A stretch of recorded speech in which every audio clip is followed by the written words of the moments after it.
Hi, everyone, and welcome to Studio Jake. I, of course, am your host, Jacob Airy. Thank you so much for joining me today. I'm very excited because this vidcast, like I say, I cover pop culture topics from anime to movies to novels to music, sometimes video games, and, of course, comic books.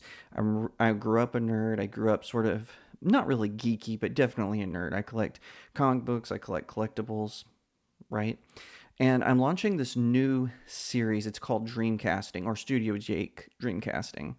And basically, what I'm doing here is I'll take a novel, a manga, a comic book, and describe who I think would be good in the roles. Sometimes it'll be animation, sometimes it'll be live action, or maybe I'll do both for a particular one if you're interested in that.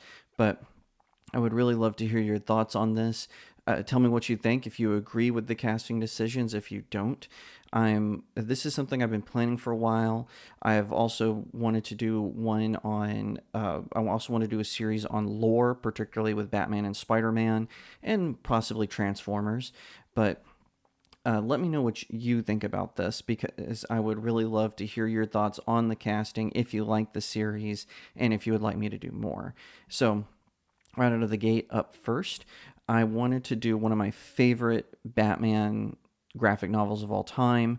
And just as a sort of a disclaimer, really, there hasn't been a good sort of Batman story in a long time. It's been a while. Let's be real.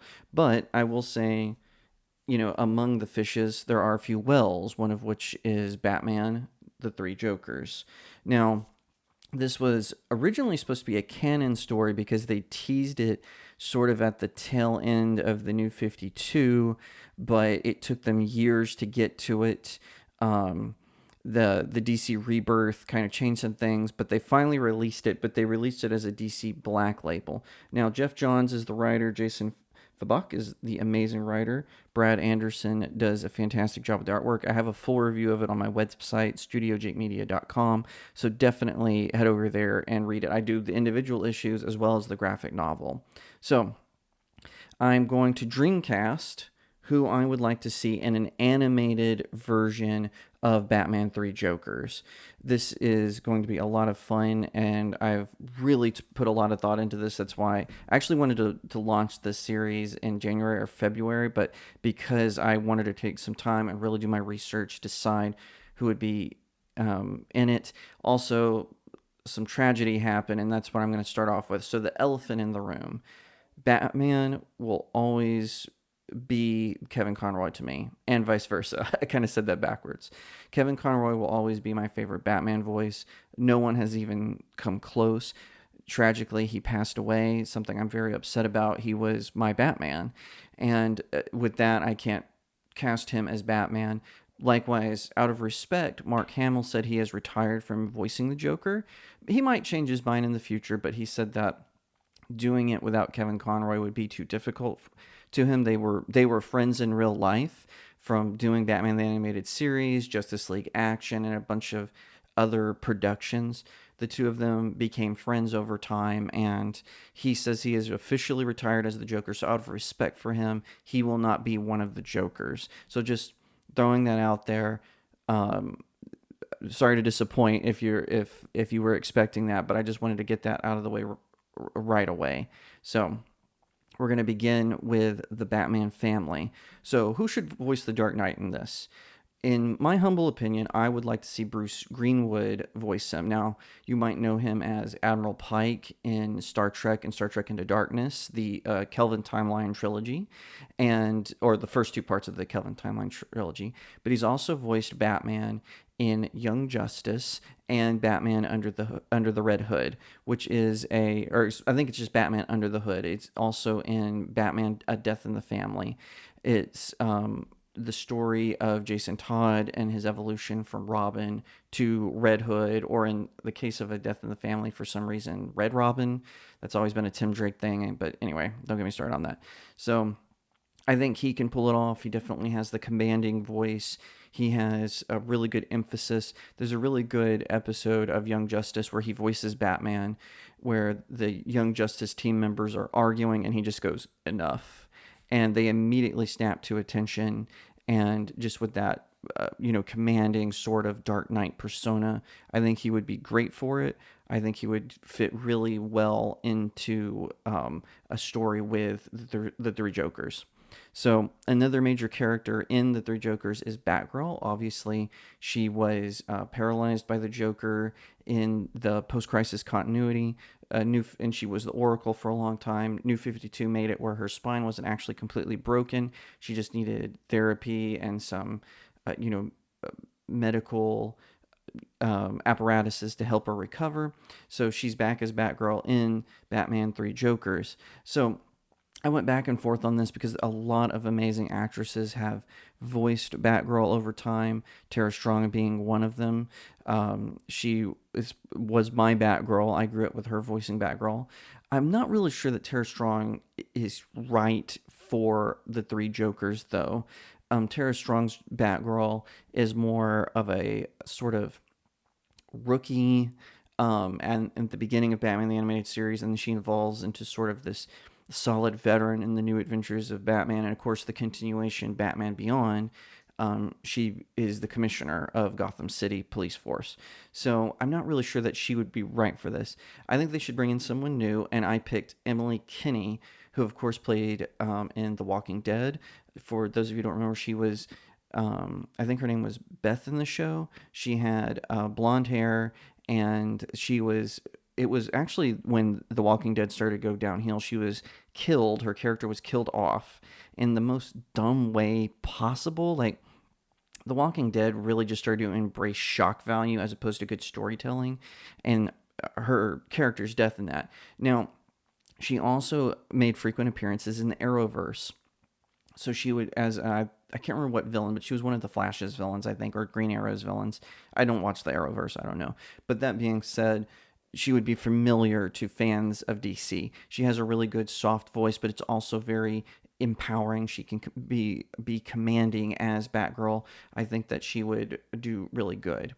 So now Red Hood, who of course was famously killed by the Joker in A Death in the Family, and depending on the version, he comes back in a very stupid way in the original 52, the 1 year later kind of timeline, and then with New 52 they brought him back with, and also in film they brought him back with the Lazarus Pit, and I think they also did that in the game Gotham Knight or Gotham Knights, and he was voiced in Under the Hood. He was voiced by Jensen Ackles, who of course is voicing Batman now in the Tomorrowverse timeline of DC films, DC animated films, I should say. And he's a good Batman. I'll say he's a decent Batman. I wouldn't have casted him as Batman in the Tomorrowverse, but what can I say? But he was a good Red Hood, and I think for the Three Jokers, he should reprise that role. That way, it would also connect with the Bruce Greenwood sort of Batman, because they were together, they've acted together, they would know. And of course, we have Alfred. Now, Alfred has not a huge role in this, but his presence is definitely there. He has this really good monologue with Batman at the end of the series, at the climax of Batman Three Jokers. I think Brian George should voice him. He voices Alfred in Batman the Killing Joke, which was not a good movie, but he did a good job as Alfred. He was also Alfred in Batman versus Teenage Mutant Ninja Turtles. I think he did a good job. I think that he really captured the character, and that's why I picked him. So for Commissioner Gordon, again, frequently a target of the Joker's antics. He is a character in the series, and I think that Mitch Pileggi from the X-Files, but he also voiced Commissioner Gordon in the Batman. Now, Bob Hastings would have been my first choice, but unfortunately he passed away. So I will have to go with Mitch Pileggi. I thought he did a great job voicing Commissioner Gordon in the Batman. That series I have a love-hate relationship with, in that I hate the first season. It is unwatchable. The origin for Bane is an embarrassment. The way they draw Bruce Wayne's nose and how they draw the Joker, absolute embarrassment. But season 2 on, it was good. That was back when they listened to the fans, so they did it, and the fans rewarded them. But anyway, Gordon, I think, was introduced in season 2 or 3, but he was voiced by Mitch Pileggi. and he did a fantastic job. Now, there's sort of a minor character, a black preacher named Reverend Evans is in this. I think he only has one or two scenes in the comics, but he has a significant scene, and so I wanted to highlight him. My first choice for him would be Phil LaMarr. Phil LaMarr is a amazing voice actor. He's voiced Static Shock. Older, he's voiced, of course, Green Lantern John Stewart. That's how I got to know him. I know I've probably heard his voice beyond that, but he was fantastic as John Stewart Green Lantern. He actually was how I really got plugged into the Justice League. Just the way he does the character is so fantastic, and I think he would be perfect for Reverend Evans. So now we're moving on to the villains. Now, before I get to the big three, I wanted to talk about Joe Chill. So Joe Chill, again, he has a minor but significant role in Three Jokers. I'm not. If I went into more detail, it would be spoilers. But obviously, in pre-crisis continuity, Joe Chill is the murderer of Thomas and Martha Wayne, which sets off Bruce Wayne to the path of becoming Batman. Now, post-crisis, they did this thing where Batman didn't know who killed his parents, but with the success of Batman Begins, they restored Joe Chill as the official murderer. Now, Gotham, the TV series, went a different route. They made it where it was Matches Malone who killed Bruce's parents, but I think that Joe Chill is the right person for that. Now, this might come to a surprise to a lot of people, but I think William Shatner should voice Joe Chill. He has a really unique voice. Of course, he was Captain Kirk, the original and best Captain Kirk, and I think a lot of people don't understand his range because they're used to seeing him in more comedies. Even though Captain Kirk was a serious character, people kind of associate it with it being a little cheesy. Well, sure, it's a product of its time, but William Shatner is a fantastic actor. He actually did a documentary series that was really good, and where he was the narrator and the interviewer of the people of the documentary. And also, he voiced Harvey Dent in, I think it was called Batman, the Caped Crusaders versus Two-Face, which was a throwback to the Adam West days of Batman. Just a real over-the-top sort of deal, but he was fantastic as Harvey Dent and as Two-Face. So I think that having that connection, that bat connection, if you will, to the series, I think he would be good as Joe Chill. Now, that might be the most controversial pick on this list, but I stand by it. I think that he would do good. So here we are. We made it to the Three Jokers. Who should voice the Three Jokers? So the story breaks down that there's three of them. So we have the clown, the criminal, and the comedian. So the clown is he's more of the chaos bringer. He's sometimes a little less lethal, although you can see that's not always the case, but more about trying to baffle the Batman, whatnot. The criminal is more focused. He doesn't enjoy laughter as much. He just more wants to bring anarchy. Think the Jack Nicholson version, very similar to how he was in sort of the golden age of Batman comics, more of a gangster, more into theatrics, that sort of deal. And then we have the comedian, who's more of the Joker I grew up with. So more of Batman the Animated Series, Batman Mask of the Phantasm. They also connect him to the New 52 Joker, the one who was involved in Endgame and a Death of the Family story arc. More of them. So who should voice these three guys? So for the clown, I think it should be Jeff Bennett. He voiced the Joker in Batman Brave and the Bold and a couple of other Batman television shows and direct-to-DVD type films. I think he would be perfect for that. I think that he would match that sort of craziness that this version of the Joker brings. The rumor, they try to make it like this was the Joker that killed Jason Todd. I could kind of see that, and I think he would bring that. Now, to the criminal, I think this should be John DiMaggio, who, of course, voiced the Joker in Batman Under the Hood. He was a really good Joker. He also voiced him in A Death in the Family and a couple of other, again, Batman direct-to-DVD releases. I think he would be great for that. He has more of that guttural kind of sound of voice, something that a more serious version of the Joker might bring. I think that he would be right for the criminal. And I think, and like I said, he was really good at more of the deeper, guttural, more focused Joker. And of course, now we are to the comedian. Like I said, this was my version of the Joker growing up. Um, more twisted logic, and of course he's the Joker who was connected to Harley Quinn, although Harley Quinn does not make an appearance in Three Jokers, which this is one of those instances where I think that was okay. So I think Troy Baker should voice him. He does Joker in Batman Unlimited, Arkham Origins, Batman versus the Teenage Mutant Ninja Turtles, where he also voiced Batman, and most recently in the Long Halloween adaptation. I think he really nails the part. I think he's probably second to Mark Hamill in doing the voice of the Joker. So that is who I would do. One of the things that did kind of frustrate me about this is there were times when I couldn't tell them apart. Maybe that was the point, but they should have divided up the costumes a little bit. So, like, for instance, since the comedian is connected more with the New 52, that Joker wore black suits. He didn't wear his traditional purple.